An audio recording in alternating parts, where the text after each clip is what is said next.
Welcome, everyone, to Series 2 of Six Queens. We made it another series. Yay! Yay! Before we get into the nitty-gritty of the English Reformation, which we're actually really looking forward to, we just wanted to take a minute to thank everybody for sticking with us. Or, maybe you're binging this in 5 years. I don't know, but you made it to Series 2.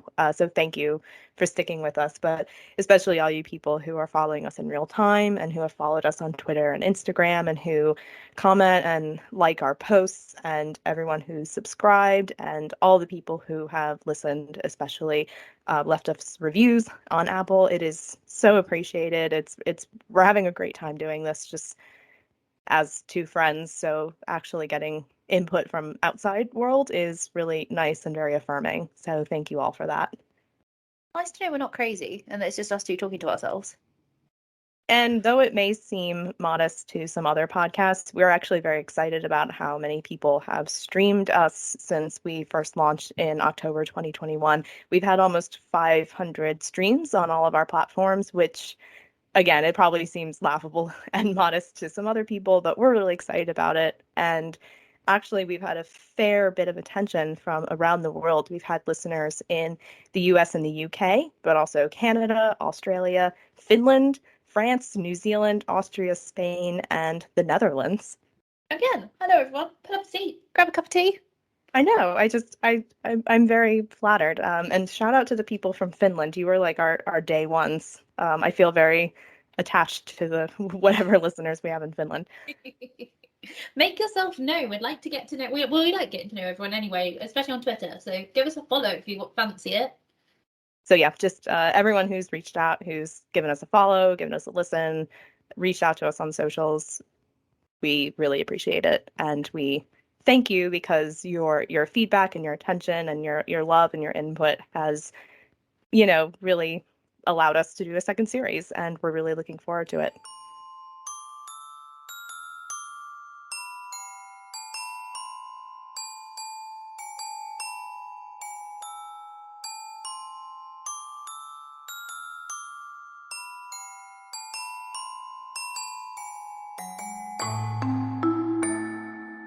I'm Kate. I'm Callie. We're two friends who met in an early modern history MA. Welcome to the Six Queens podcast, where queenship reigns supreme.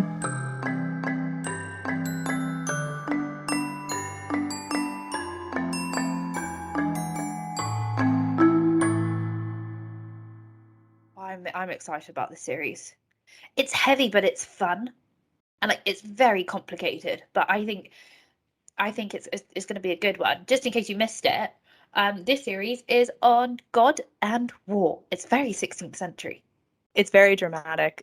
We brainstormed several titles for this, but we thought let's just go ahead and go dramatic because this is such a dramatic period of history. Why not tell it like it is? Always a fan of the drama. If there's ever drama to be found, it's going. Well, I mean, if there's ever drama to be found anywhere in history, I think it does lie in the 16th century and just undoubtedly. It's chaos and it's brilliant.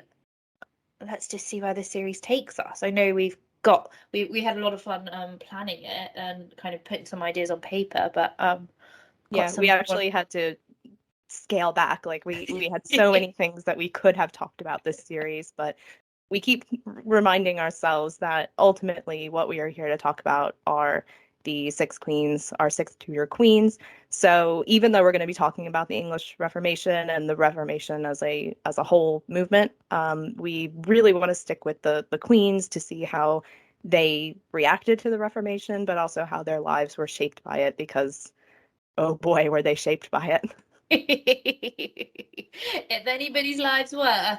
Yeah, and this was, I think, really important for us to start with. I mean, I know we did series 1 about spaces, and that was sort of setting the scene, but this was historically really important for us to start with because so much of the Tudor era and the 16th century as a whole, not just in England, is shaped by this. So it's really important, I think, that we talk about this, we lay the groundwork, because then so much of what we say in hopefully later series, you can refer back to this and you can know what we're talking about and we're all on the same page. like I said, it is a lot, but I think it is important because you can't understand anything really that happens properly in this period without talking about especially religion. It is the pivot point for everything. Yeah. And I don't it's not an exaggeration to say that. It impacts politics, social lives, intellectual thinking, economics, like Oh, down to everything. like every corner of everybody's life is impacted by it. And the Reformation really blows all of that up. This series, we're going to be hitting you over the head with this idea of chaos. Everything's changing quickly. No one knows what's up. Your life could be on the line if you are accidentally doing something that you didn't even know was a problem. Yeah, it's chaotic. So keep that in your head. That's something that we really want to get across this series. Absolutely. So really what we're talking about when we're talking about the Reformation is people who were critical of the Catholic Church and its practices, because the Catholic Church in the 16th century was at the heart of everything. It was a major religious, economic, and intellectual and political institution. It kind of had a hand in every single pie imaginable, and I'm not talking strawberry or blueberry here. Like, everything that anybody could impact on someone, it did. And what people like Martin Luther and also other thinkers or reformist thinkers like John Calvin, people like Zwingli in Switzerland, they were all starting to question the practices of the Catholic Church and kind of what was going on. It's kind of worth pointing out here, I think, when we're talking about the Reformation and reformers and things like that, just for the purpose and ease of everyone listening, we're going to be referring to the group of people who were doing the reforming and were kind of involved with it as reformers, not Protestants, just for the sake of continuity, just because it's a little bit easier that way. It's kind of hard to summarize all of the beliefs of the reformists in, like, what do we have here, 15 minutes, because it goes down to the little tiny differences as more and more people start to get involved in the debate, I guess. Like, Luther really kicks it off, and not to say that he was the first, but he's the one who really, lights the fire. But then so many other people get into it that it comes down to really, really tiny details, like an entire sect of what we would call Protestantism could be just because of one simple difference in how exactly you worship on Sunday. So when we talk about this today, we're not going to try to hit all of the points. We are speaking in fairly broad terms just to provide a more general understanding of the period. Whole scholars dedicate their whole lives to studying all of this, so we are in no way competing with any of them. We're just going to lay the groundwork for you. In that spirit, I think it's worth talking about some of the major points that differentiate the reformers from the Catholic Church.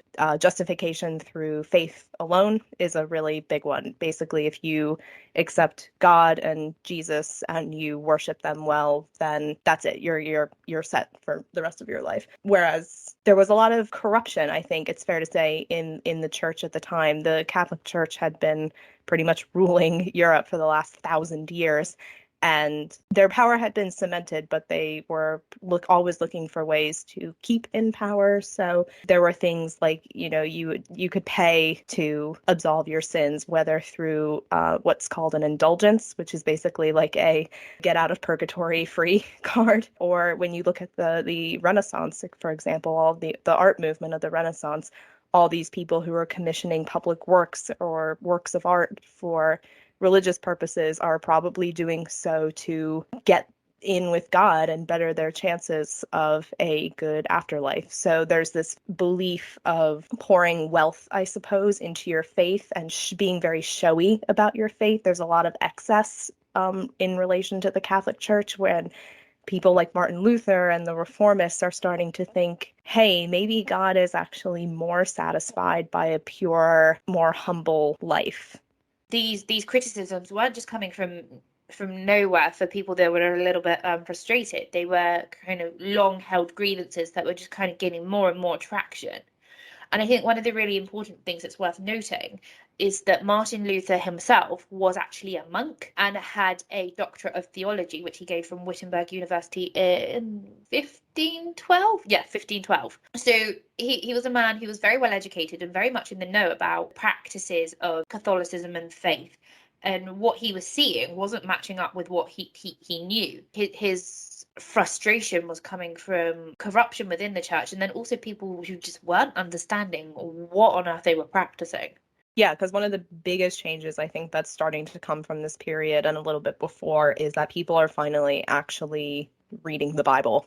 It's being translated from the Latin, which is the sort of accepted church language, or the Greek, depending on where you are, but always a language that is associated with higher education. So only like monks or really well-educated people, nobility, could read the actual text of the Bible. And even then, I think it was sort of like a diluted form. It was specific prayers and psalms and whatever.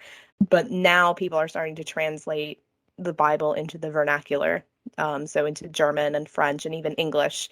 So, yeah, if I was going to boil it down to one word, I'd say accessibility is another huge theme of the reformers. You don't have to go through a priest. You don't have to be told what's in the Bible. You're not being taken advantage of that way.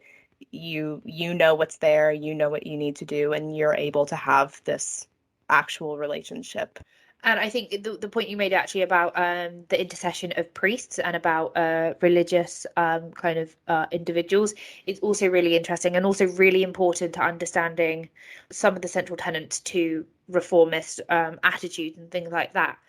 So I think one of the big ones is with the Eucharist. So that is a can of worms, people. Oh boy.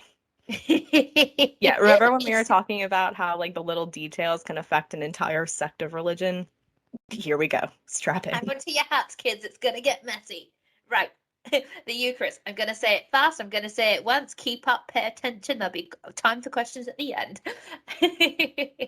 So with the Eucharist, with the Catholic beliefs and things like that, what would happen at Mass would be you'd have the blood and the body of Christ, which is literally represented in a glass of wine and some bread. And then what would happen would be this kind of mystical, magical thing that would take place. It would literally transform into the blood and the body of Christ. So this act of the literal transformation is quite handily summed up in one word: transubstantiation. That's a good trivia word. What the reformists were thinking was they were pretty much on the same page about this, which is some kind of miracle in itself. Yeah, I think it boils down to the reformers don't necessarily believe in literal miracles. Yeah. So I think they saw a lot of them. I'm not speaking for all of them because again, it gets messy. But like you said, the majority of them are on the same page here, where they don't actually believe in this sort of magic trick of the priest transforms the wine and the bread into the blood and body of Christ. Yeah. They appreciate the symbolism of the Mass and how it comes from Scripture of the story of the Last Supper, but they're not so keen on the whole, this literally transforms. And that's the Eucharist is the best representation of that, but they also believe that in other ways. Like they're very much against making pilgrimages to the shrines of saints in the hopes that that saint will magically cure you of whatever disease you suffer from. Like they don't believe in any kind of stuff like that, the magical side of the religion. Absolutely. Like things like the intercession of saints. Nope. I think it's straight talking religion, really. I think that's what they're asking for. It's getting rid of the myth and rid of the magic. Yeah, in their eyes, it's getting back to the simplicity of it. The heart of the teachings of Christ is that it shouldn't be hard. It was getting back to is that in the Bible? Did Jesus say that? Oh, no. Okay, then let's not. What the reformers were effectively asking people to do was to change their entire belief about their relationship with God and with Jesus. And that's not an easy thing to do. Like you were saying, this is a society that is not messing about with religion. It is everything to everybody. what they were doing and saying with this was a big deal, and it upset a lot of people, and what it triggered in terms of the makeup of society and the way that Christianity's kind of the paths it's taken has had long lasting and reaching effect. There'd been other pockets before people like Luther and Calvin, and then the English Reformation as well. There'd been kind of pockets of people who were trying to posit these ideas, but they weren't lasting and they weren't holding. This captured people's imagination in a way I don't think we're ever really going to fully understand. I think it's interesting, though, to consider, because we talk about the queens and nobility on this podcast. That's the point. But it's interesting in this case to consider what was going on the ground. Like, what did day-to-day look like? Because all these people are fighting it out and the higher ups, but like, what did it look like at your local church, And especially in Germany, which is a mess anyway, but Germany religiously in the 16th century is just constantly changing. Nobody really knows what's going on. You could be at church one Sunday and then the next week you go in and all of the statues of saints have been destroyed and you're like, okay, we're not doing that anymore. You just don't know. And one of the cleanest examples I think I found of that recently is I was reading the new biography of Hans Holbein by Franny Moyle, which is excellent for those who haven't read it. But there was an instance when Hans Holbein was at home in Basel in Switzerland, which, again, another hotbed of the Reformation. There's a lot of different ideas swirling around. And Holbein basically gets a citation because he did not take communion at church one week. And we talked about it, how taking communion, or do I take it? Do I just show reverence to it? Do I even believe that it's a thing? It's up for debate, and it's one of those things that can define a completely new religious sect, whether or not they believe in this or not. So Holbein's response to getting a citation for not taking communion was basically like, I don't know what I'm supposed to do, so please tell me and I'll go ahead and do it. Like at this point, I have the feeling that a lot of people who are just trying to exist are like, I don't even care anymore. Just tell me if I should drink the wine or not. With Holbein, I think he's a really special example because this is not a silly man. This is a man who's adept to the world of politics and playing the game of court. So if someone like him, who is working in the inner sanctums of royal courts and things like that, if he's getting confused, what hope does anybody else have? When we talk about the craziness and the chaos of the Reformation, we're really talking about on the continent, and I think specifically in Germany. And that was a place where all these Reformed believers could now start to actively say what they thought, and it was a safer haven for people who wanted to translate the Bible into the vernacular and have Sunday services in the vernacular languages, and people who wanted to have these discussions of theology and what's actually in the Bible. Whereas in England, everything was still very underground. Not to say it wasn't there. There were people who were bringing it over. There were some people, even throughout English history, like the Lollards, for example, who already sort of thought this, but were very stifled. But in England, it was still dangerous. England was still a very Catholic nation, and it wasn't just you getting a citation for not taking communion last Sunday. It was the big difference between life or death. If you spoke out, you could be tortured and killed. Again, we don't exaggerate when we say that this is pretty much the only time in history when like the historical fiction romantic view is the truth. The Reformed religious thinkers took advantage of this movement to get rid of the Pope. And oh boy, did they.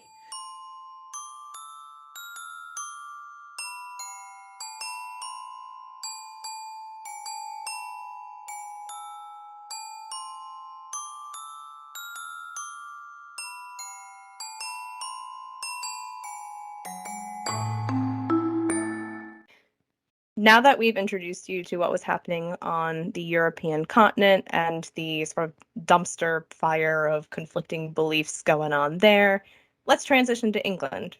Because as we touched on, The English Reformation, in terms of spirituality and ideological beliefs, was a little bit more underground.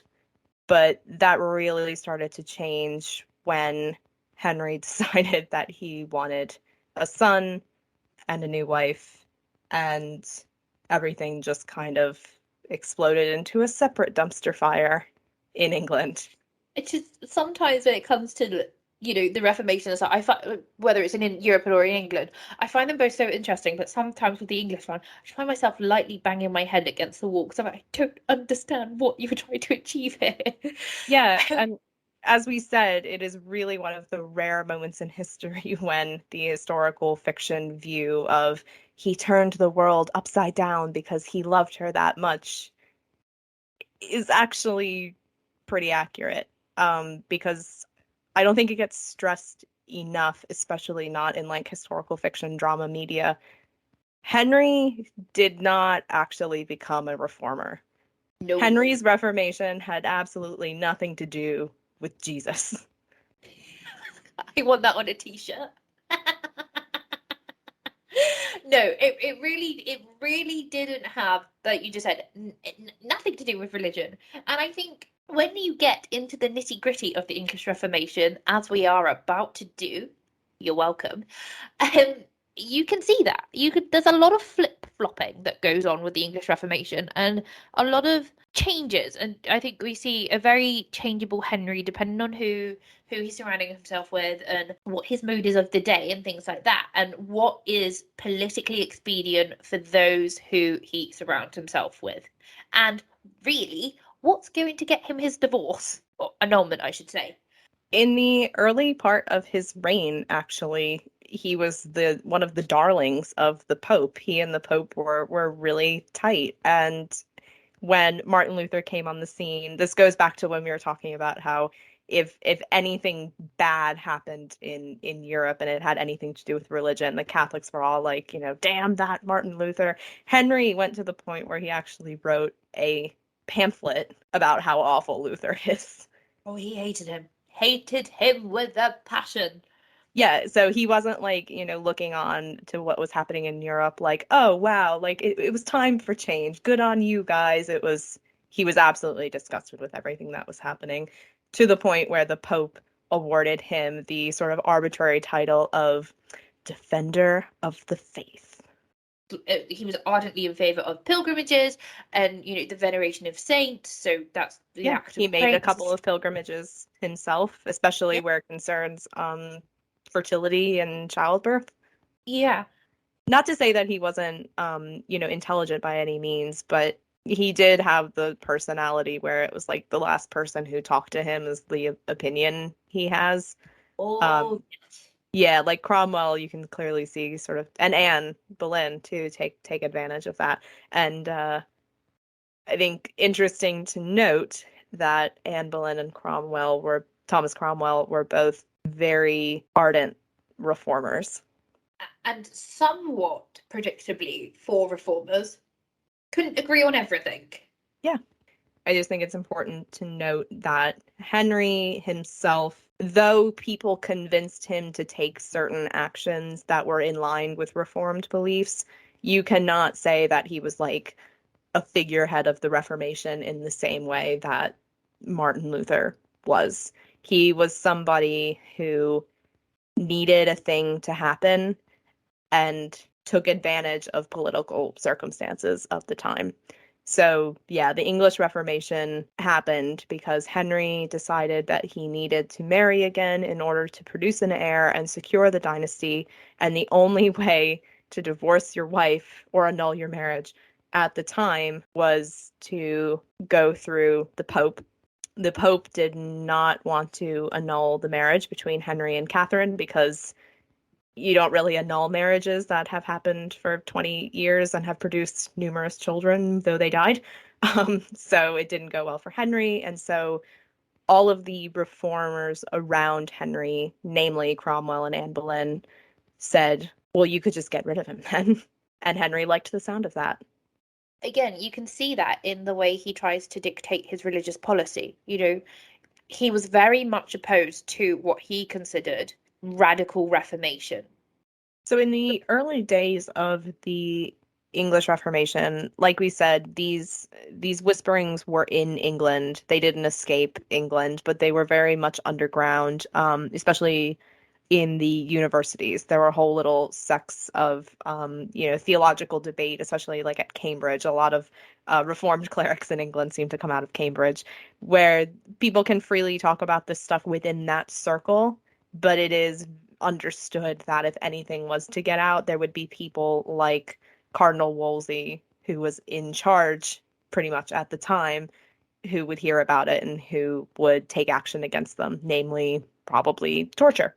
So it was still, people who had reformed beliefs or were developing them, especially people who were coming from the continent, because we have to remember London at this time is starting to become a very global city.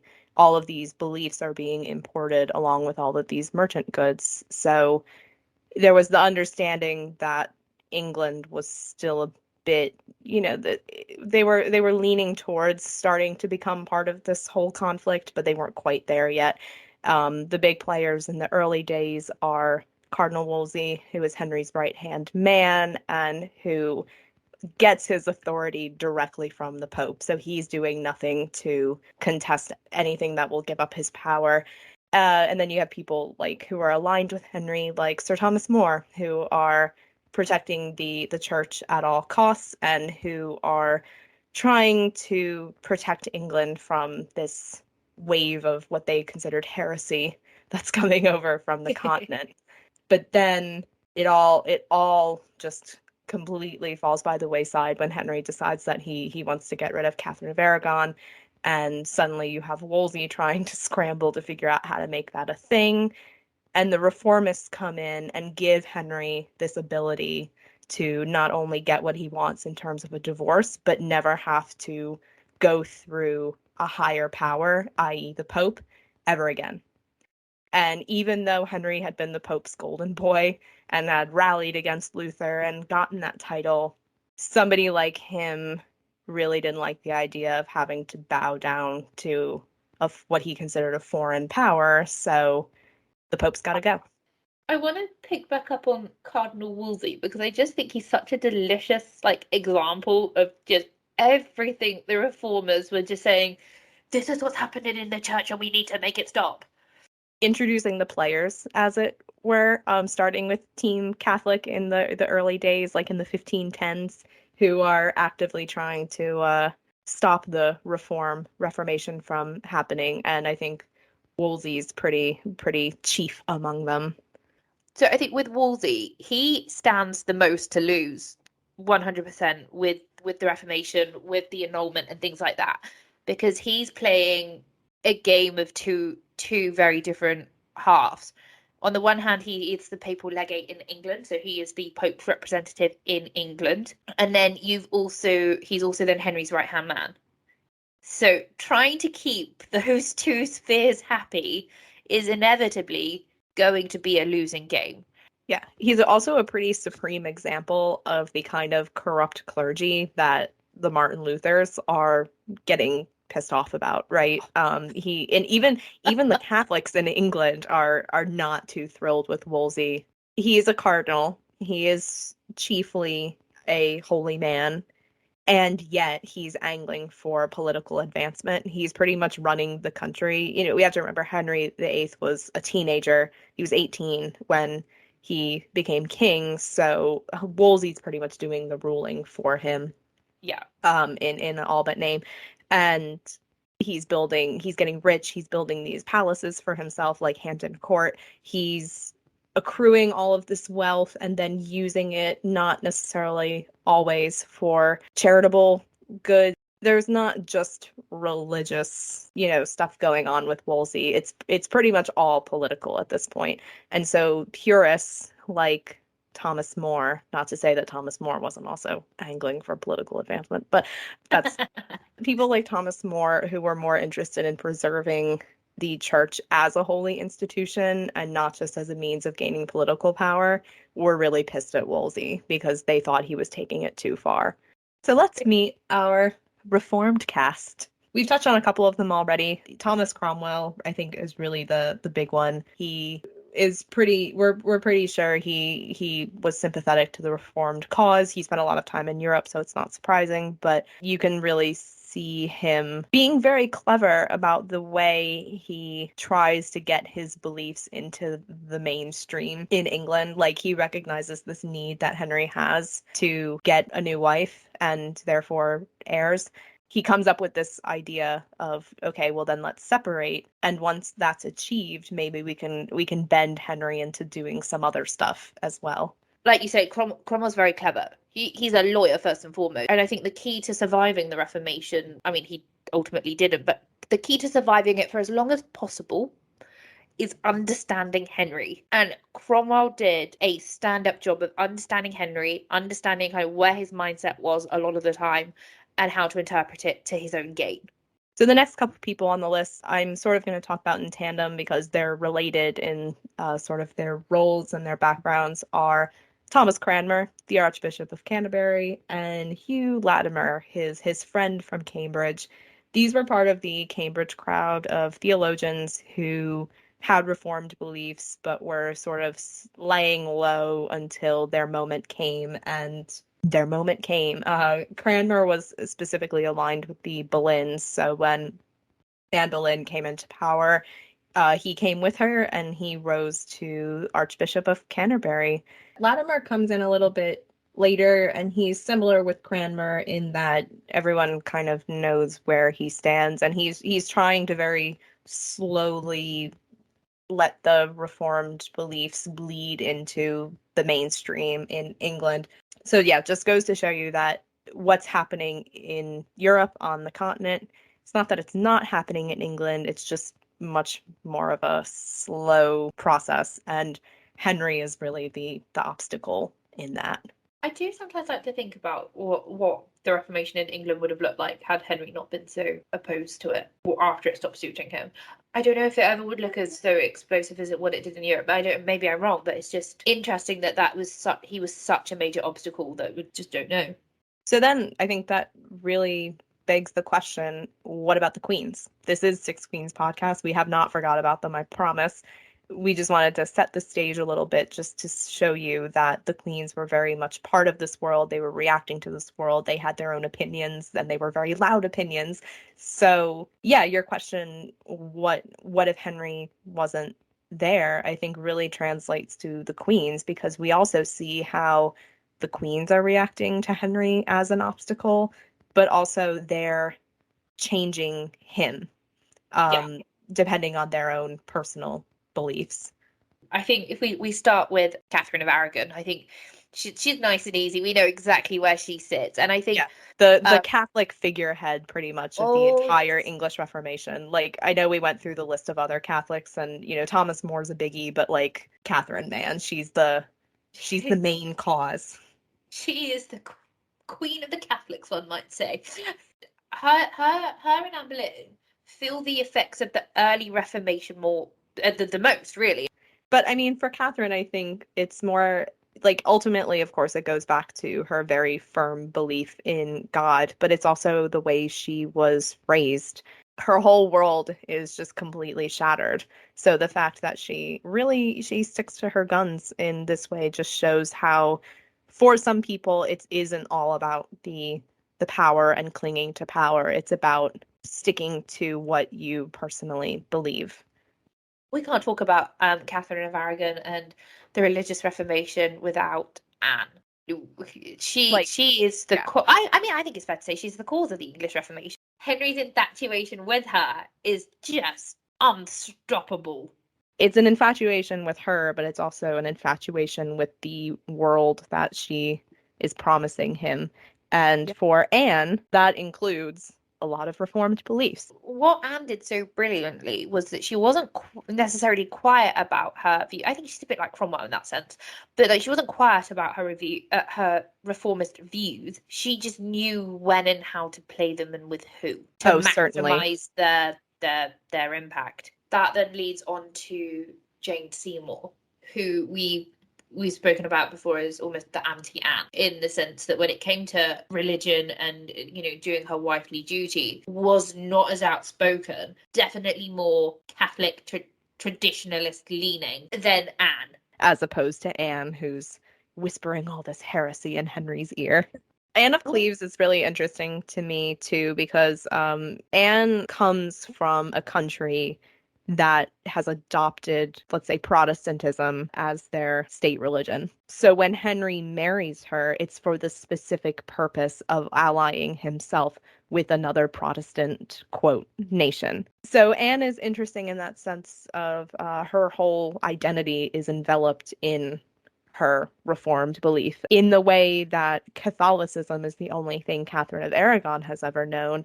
Protestantism is the only thing Anne of Cleves has ever known. It's interesting because I think while Anne of Cleves is definitely more Lutheran aligned because, like you said, that's how she's been brought up, we don't really know that much about her religious convictions. We do know that they were somewhat malleable because during Mary's reign later, Anne actually converts to Catholicism. Again, that's not to say that we have any strong indication of her beliefs one way or the other. I mean, Mary was actively persecuting people who didn't convert to Catholicism, so we can't say that for sure. So, I mean, I know we've been going through these chronologically, so which would then naturally take us on to wife number 5, which is Catherine Howard. But much like the rest of her life, we don't really know anything about her convictions or anything like that. I mean, I think it's hard to say one way or the other. She never did anything that suggested any strong feelings. I mean, obviously we know her family, the Howards, were Catholic, but they were sort of the in-between group where they didn't necessarily give up their beliefs, but they didn't challenge Henry either. So much like Jane Seymour, I imagine Catherine was willing to kind of go with the flow there. Wife number 6. I know she's your favorite, isn't she? I don't have favorites. I think that's counterproductive.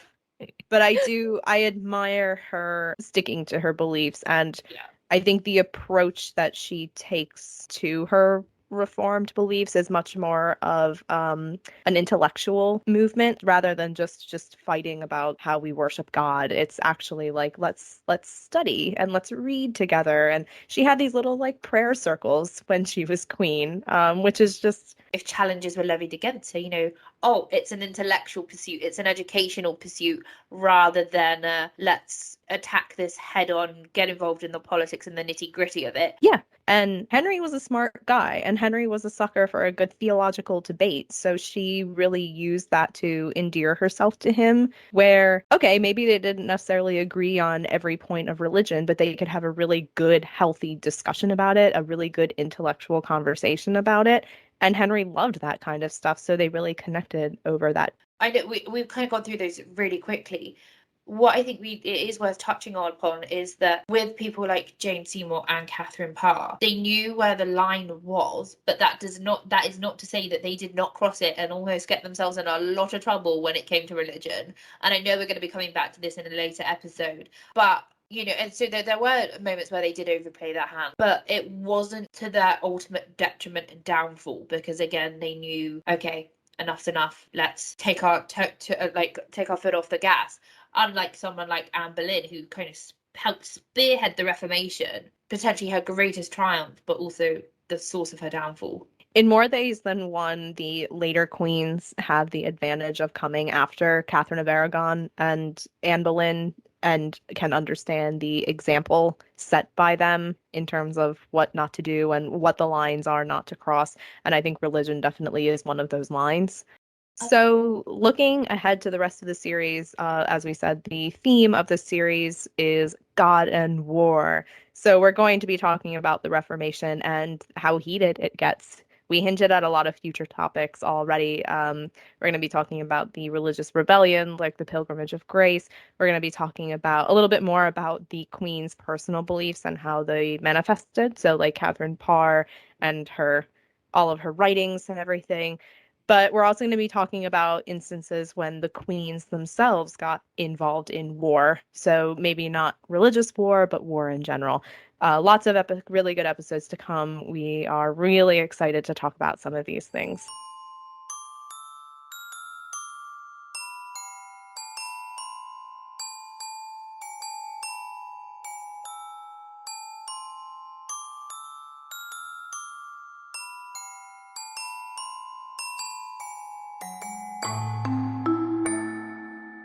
Thank you so much for listening to the Six Queens podcast. In the next episode, Kate and I will be discussing the great matter, Henry and Catherine of Aragon's divorce. In the meantime, you can follow us on Twitter, Instagram, subscribe to the podcast apps, and leave a review. Long live the Queens!